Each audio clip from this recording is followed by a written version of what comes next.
NYU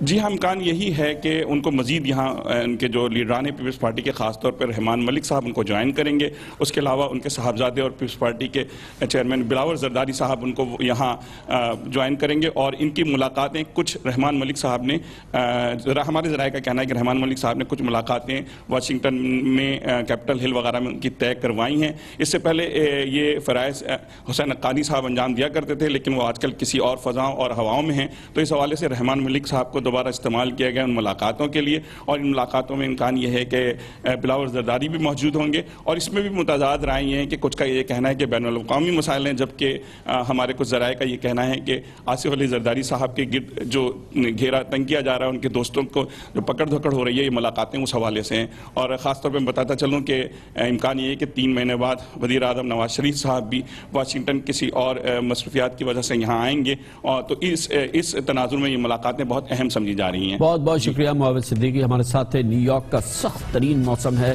اور سال کا سب سے ٹھنڈے دن ہے، یہ سرد ترین دن ہے. جناب آصف علی زرداری نیو یارک پہ پہنچے ہیں. لیتے ہیں خبر سے بریک اور اس کے بعد ذکر کریں گے ایک بار پھر شہر کراچی کی. اور ہم نے آپ کو اس کی یتیمیت کی شکلیں دکھائی ہیں، آج بھی آپ کو دکھائیں گے. تجاوزات اندھا دھند دائیں بائیں اور شہر جو ہے ان غیر قانونی تجاوزات کی ایک منہ بولتی تصویر بن گیا ہے. اس کی بتا سنائیں گے کمرشل بریک کے بعد.